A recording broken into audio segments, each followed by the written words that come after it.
Good afternoon mga Lods, welcome back sa ating YouTube channel, Paco Mavi Vlogs po. Yan, isang magandang hapon mga kanobi.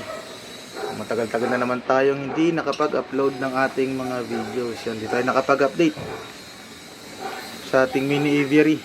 Yan, naging busy na rin kasi ang inyong lingkod since December. Yan, February na ngayon. Yan, may mga pinagkakabalan tayo. Yan. So may announcement tayo mga kanobi mamaya. So ngayong araw mga kanobi, mag-update lang tayo sa ating mga alagang ibon, kung anong bago at kung ano yung luma. Yan. So gusto nyo kami samahan today? Tara!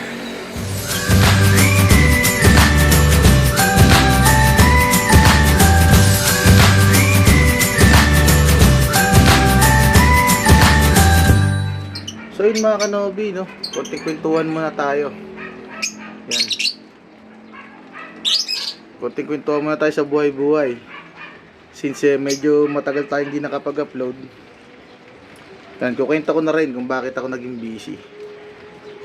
Yan. Since December kasi mga kanobi, yan, naghahanap na tayo ng job, trabaho ulit. Yan, babalik na tayo sa field. So sa magandang sabi o sa madaling salita, yan, na-hire tayo. Binalik tayo ngayong January sa isa sa mga company sikat dito sa Pilipinas ngayon. So secret na lang muna kung saan ako nagtatrabaho. Yan. So yung dati kong binalikan mga kanobi, ano din, same din doon sa dati kong same job din sa dati kong company na pinasukan, pero magkaiba lang sila ng ng sistema, pero pares na pares din yung ginagawa ko doon. So yan, kanobi, pansamantala si Mrs. ko muna yung magtutuloy ng ating vlog. Siya muna yung mag-update dito sa ating mga alaga. Yan, kasi nga tuwing Sunday na lang tayo available. Ayan, pag walang pasok. Monday to Saturday kasi yung pasok ko. Yan, tapos nag-a-adjust pa kasi yung katawan ko. Yan, medyo matagal din kasi ako nahinto mga kanobi. Almost 6 years. Yan, so pag umuwi ako gabi na at wala na tayong oras para sa mga alaga natin makapag-vlog at mag-asikaso dito sa ating mini aviary. Yan. So, napapakain naman sila ng maayos. Yan, tuwing papasok ako, napapakain pa rin sila ng misis ko. Kita nyo naman yung mga katawan, mga kanobi. Bilog na bilog pa rin. Hindi sila napabayaan. Nga lang, medyo hindi na tayo lagi naglilinis. Yan. Hindi natin nababantay, hindi na tayo tumatambay dito. Kasi tuwing Sunday na nga lang tayo available. Yan, so, naglinis pala tayo ngayong araw ng poop tray. Yan, so halos mapuno to yung poop tray nila kasi 2 weeks na hindi ako nakapaglinis dito sa ating aviary. Yan. So update muna tayo mga kanobi dito sa ating mga breeders. Yan. So may mga good news tayo at bad news dito sa ating aviary, no? So unahin na natin yung bad news. Yan. Kung naalala nyo yung last vlog natin, nagsalang tayo ng ilang mga pares. Salang tayo ng 7 pares, no? Sa kasamang palad, yung 7 na yon, yung 3 doon ay nag-same cock. So ang tagal talaga, wala silang itlog.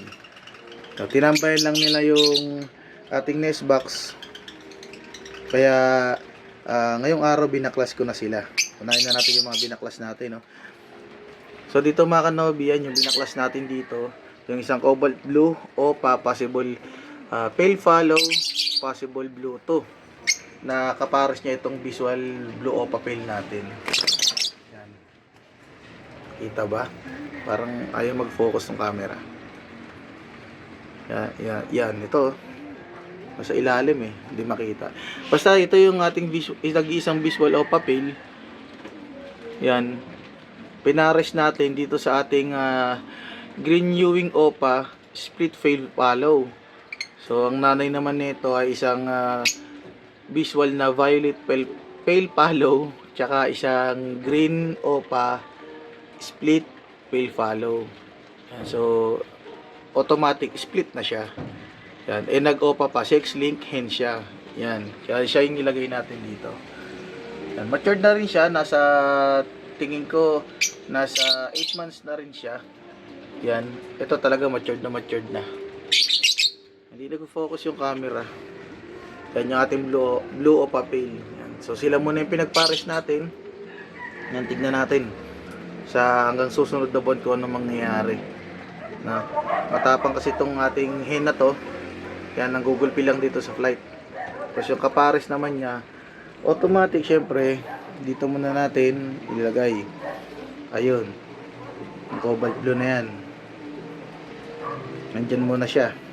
Papahinga muna kasi nga, ang tagal na nila dito. Almost 2 months.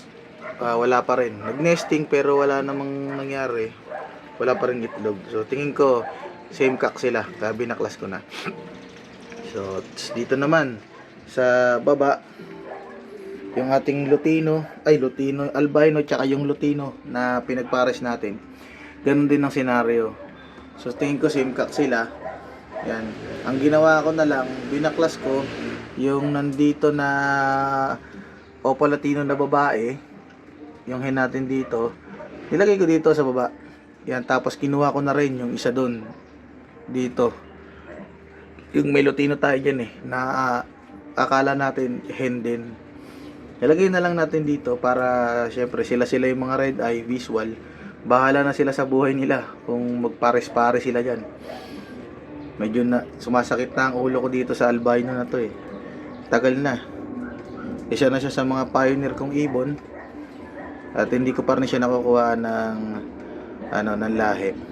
Yan, ito rin. Itong opapil natin na itong opulutino natin na babae.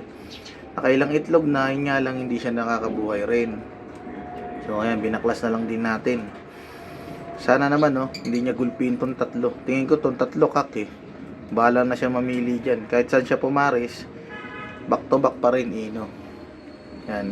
Tapos yung isang Lutino dito, yan, yung nasa dulo. Kaya mag-focus ng camera. Yan. Galing yan dito sa pinagpares natin na Par Blue Ewing Opaline na sure cock to. So, may dati itong kapares sa atin at nag-improve naman. Yan. So pinares natin kasi nagband nga sila. Yung pala, pareha silang kak sa tingin ko. Kasi ganun din, magkakasabay ko silang sinalang. Wala man lang na umitlog, maskisa. Kahit na bugok, wala. So, nag-nesting naman, parang naglalaro lang sila sa loob ng nest box. Yan. Sure naman ako na matured na itong mga to. Yan, nasa breeding stage na rin sila. Kaya, napag-decision ng ko rin na baklasin na rin. Kasi nga sayang lang yung panahon. Yan. Tapos mayroon na akong pinalit dito sa taas, ito. Itong Yellow Bulls Opa. Yan. Pero tayo ditong Yellow Bulls Opa na babae, 6 link hen. Anak naman to nung ating breeder dito. Yan yung back to back na na split ino. Isang green split ino, tsaka isang Yellow Bulls split opa, split ino. Yan, so kakyo no split yung split opa. So nag-aanak sila ng opa. Yan, kaya matik 6 link hen. Yan, ito yung buntot. Yan. Pinares ko na lang siya rito. Sure cock to, mga kanobi. Yan. Siya yung, kung naalala nyo yung mga dati nating vlog, siya yung magaling mag-fertile kaso hindi naman nabubuhay. Yung kapares niya, inay out na rin natin, matagal na. Kasi nga wala rin naman nangyayari. Yan. So sila muna yung pinagpares ko. Yan, baka sakali makabuo. Yan. Baka sakali makabuo sila at makuhaan ko rin ng isa pang anak to. Ito kasi wala pa tang anak sa atin Although meron siyang rektang anak na kasama na-acquire natin sa ating tropa. Yung nandito. Yan yung nandito. Yung magaling bumuhay ngayon. Yan, siya yung siya yung patunay na nga siya. Sure cock. Tsaka marami na tong itlog sa atin mga kanobi kaso nga lang di napipisa. Na-overdue lagi, dead on shell. Binabasag ko. Ayun, puro may laman. Yan. So, dyan muna sila. Tapos, balik tayo dun sa... Ay, meron pa pala isa. Ito. Yan. Pinagpapares natin. Na isang yellow bulls, split opa. Ay, possible split opa, possible ino, tsaka isang green opa, possible split ino. So, ito naman, anak din. Anak ito, nitong breeder natin na to. Yan. So, bali magkaano sila? Magkapatid sila, pero magkaibang clutch. Yan. So, sila na lang yung pinagpares ko kasi parang napapansin ko dito sa ating aviary, mga kanobi. Dumami naman yung kak natin, naubusan tayo ng hen. Yan. Simula na nag-simcock tong mga to, yan yung mga nasa baba, tsaka to. Dumaming hen na kak natin, di ba? So dito pa lang, ilan na yung kak natin dito. Yan. Dumami na. Dumami yung kak natin. Yung mga hen naman niya yun ng kumonte. So yung sa hen kasi madali tayo makapagparami ng hen eh. Yung mga nakaraang taon, puro hen naman yung napunta sa atin. So ngayon, puro kak naman. Yan. So ito pala yung ating pinagpapares noon na ay pares na pala to na back to back green opa. Yan, yung isa diyan possible split pale follow, unang anak ng ating kapatid nito. Yan, ng opa pale follow natin. Yan. Kapatid niyan. So yun na lang natitirang remembrance siya sa unang clutch. So, tingin ko kak din yun kasi yung meron tayong green opa na babae dito, pinaresa niya. Sila yung dating nandito. Yan. So, ito ginagawa natin parang paano na lang pamparisan. Pamparisan na lang. So, pag nakaipon-ipon tayo, yan, bibili tayo ng mga bagong matitinong cage. Yan, para pabagoy natin yung setup natin. So, baka kung hindi ganito, kasi mas madali ito. Nasa loob yung kanyang nest box, safe na safe. Tapos maluwag pa sa loob, spacious, makaka siya, lipad-lipad sila. So kung hindi ganito, ganito. Yan yung 17x24. Yan, para terno-terno na lang sila. So itong ating mga double cage, ang bala ko dito gagawin na lang nating nursery cage na ililipat natin dito. Yan. So ayusin pala natin ulit mga kanobi yung ating ating aviary, may maintenance natin. Yan, kasi mag-iisang lagpas na isang taon, mahigit na walang galaw-galaw dito. So baka may mga kinakalawang ng bolts o may mga maluluwag na pag may mga bagyo, yan, baka gumuho. Yan. So doon naman tayo sa good news mga kanobi. Yan. So meron pala tayong mga papisa ngayon. Yan. Pasilip natin nung nakaraang araw. Pero hindi ko na muna ipapakita sa inyo mga kanobi. Kasi nasilip ko na sila nung nakaraan baka magtampo naman. Itong ating golden pair. Yan. Meron silang 3 inakay ngayon. At 2 yung visual Lutino. Yan. Sana mag-opa Lutino. Yung 2 na yun. So meron tayong 3 dito. And then meron tayong isang napisa dito. Sa project opa pail natin. Nga lang pag silip ko kanina nawala yung yung inakay. So di ko alam kung saan nila dinala, kung kinain ba ng butiki o sila mismo yung pumatay kumain. Hinalukay ko naman yung nila, wala akong nakita, pero mabaho sa loob ng nest box. Tingin ko namatay doon. So meron pa siyang 4 na itlog na sa tingin ko mapipisa. Yan, sayang no, napisa na, nawala pa. Ito mga kanobi, kalalagay ko lang nito. Tingnan, tabi na sila. Binasa ko lang ng konti. Sana tuloy-tuloy yung pagband nila. Para may 2 na yung natin, yung project o papel natin. Yan. Tapos dito, meron pa tayong isang napisa. Yan. Kakasilip ko lang kanina.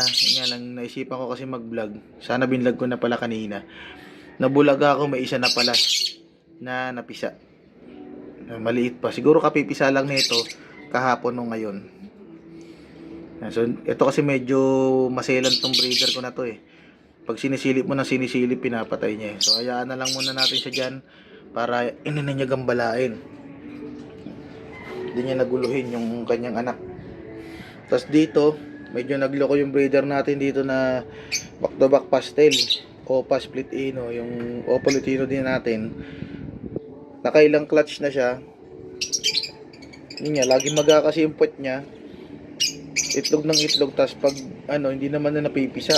So balak ko dito baka pagpahingayin ko na lang din muna. Baka na overbreeding ko na overuse.